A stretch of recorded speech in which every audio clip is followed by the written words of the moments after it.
नमस्कार दोस्तों, आप सभी का स्वागत है। एक छोटे से गांव में एक गरीब लड़की और उसकी माँ एक साथ एक छोटी सी झोपड़ी में रहते थे। लड़की और उसकी माँ पास के जंगल से फूल तोड़कर लाते थे और रोड के किनारे एक छोटी सी दुकान लगाकर बेच दिया करते थे और इसी तरह से अपनी जिंदगी निर्वाह कर रहे थे। दुकान से पूरे दिन में कुछ ही पैसे की कमाई हो पाती थी। किसी तरह से घर चल रहा था। एक दिन की बात है, रात में सोते समय लड़की ने एक सपना देखा। सपने में देखा कि उसकी बात भगवान से हो रही है और बातों ही बातों में भगवान उससे कह रहे हैं कि वे उस लड़की के घर आने वाले हैं उससे मिलने के लिए। लड़की तुरंत उठी और अपने इस सपने के बारे में माँ को वो बताई। माँ ने उसे समझाया कि यह एक अच्छा सपना है, लेकिन बहुत रात हो चुकी है, अभी तू जाकर सो जा।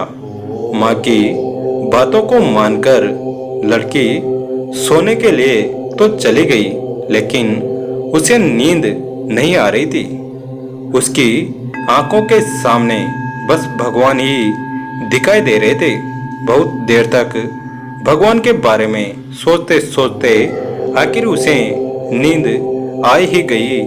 जैसे ही सुबह हुई, लड़की और उसकी माँ फूल लाने हेतु जंगल जाने के लिए तैयार हो गए। जैसे ही लड़की ने घर का दरवाजा खोला तो देखा कि नीचे परस्पर एक चिट्ठी रखी हुई है। लड़की ने उस चिट्ठी को पढ़ने के लिए खोला तो देखा कि उसमें लिखा था कि बेटी, आज मैं तुमसे मिलने जरूर आऊंगा, तुम्हारा भगवान। लड़की चिट्ठी पढ़ते ही स्तब्ध रह गई। उसने तुरंत माँ को बुलाकर चिट्ठी दिखाई और भगवान के आने की उत्सुकता दिखाई। माँ ने लड़की से कहा कि तुम्हारे साथ गांव के किसी लड़के ने मजाक किया होगा। ऐसे थोड़े न भगवान किसी को बता के आते हैं। लेकिन लड़की को माँ की बात का विश्वास नहीं हो रहा था। आखिर किसी तरह उसने माँ को मना लिया कि भगवान सचमुच में आने वाले हैं और हमें उनके स्वागत के लिए कुछ करना चाहिए। अब दोनों ही भगवान के आने पर उनके आवभगत की तैयारी करने लगे। घर में एक छोटी सी चारपाई पर एक चादर बिछा दिया। खाने के लिए घर में कुछ न होने पर माँ ने कमाए हुए 300 रुपये लड़की को दिए और कहा कि दुकान से मिठाई और दूध लेकर आजा। लड़की घर से निकलने वाली ही थी कि जोरों से बारिश होने लगी। उसने एक चादर को ओढ़कर हाथ में एक छाता लिए दुकान की तरफ चल पड़ी। जैसा माँ ने कहा था, लड़की ने 200 रुपये में मिठाई और दूध लेकर घर की तरफ चलने लगी।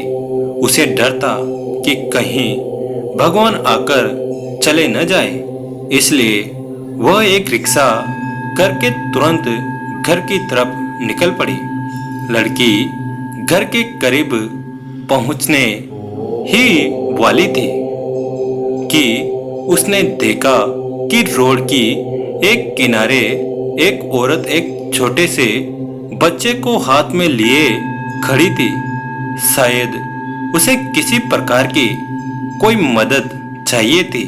ऐसा प्रतीत हो रहा था कि वह औरत किसी बड़ी मुसीबत में है। लड़की ने रिक्शे वाले को इशारा किया और उस औरत के पास गई। वहां इस भारी बारिश में खड़े होने का कारण पूछा। औरत ने बताया कि बच्चे को तेज बुखार हुआ है, लेकिन उसके पास पैसे नहीं हैं, इसलिए कोई उसे हॉस्पिटल ले जाने के लिए तैयार नहीं है। अब लड़की असमझ में पड़ गई। एक तरफ यह औरत जो अपने बीमार बच्चे को लेकर बारिश में रोड पर खड़ी है, और दूसरी तरफ भगवान के आने की खुशी। लड़की समझ नहीं पा रही थी कि क्या करे। अगर यह मिठाई और दूध बच्चे को दे दिया तो उसकी भूख मिट जाएगी, लेकिन भगवान को खिलाने के लिए कुछ न बचेगा। कुछ देर तक सोचने के बाद लड़की ने तय किया कि उस औरत की मदद करनी चाहिए, और उसने अपने पास लिए कंबल, छाता, मिठाई, दूध और बचे हुए 100 रुपये उसे दे दिया, और रिक्शे वाले से उसे हॉस्पिटल छोड़ने के लिए कहा। लड़की अब भीगते हुए घर की तरफ मुड़ी। वह मन ही मन भगवान से माफी मांगने के बारे में सोच रही थी। थोड़ी ही देर में वह घर पहुंची और यह सारी कहानी अपनी माँ को बताई। माँ ने पूरी कहानी सुनने के बाद उस लड़की के हाथ में एक और चिट्ठी रखी और बताया कि तुम्हारे आने से पहले कोई दरवाजे पर रख कर गया। लड़की ने चिट्ठी पढ़ी तो स्तब्ध रह गई, मानो उसके होश ही उड़ गए हो। वह तुरंत सड़क की तरफ दौड़ी उस गरीब औरत और बच्चे को देखने के लिए, लेकिन अब वहां कोई नहीं था। शायद वे चले गए थे। लड़की ने चिट्ठी पढ़ा। उसमें लिखा था, बेटी, तुमसे मिलकर बड़ा अच्छा लगा। तुम्हारी मिठाई और दूध पीकर मेरा पेट भर गया। तुम्हारा दिया हुआ कंबल और छाता मुझे बहुत काम आया। अगली बार तुमसे मिलकर लौटा दूंगा, तुम्हारा भगवान। दोस्तों, कमेंट करके जरूर बताएं कि आपको कहानी कैसी लगी। वीडियो को लाइक करें, चैनल को सब्सक्राइब करें। धन्यवाद।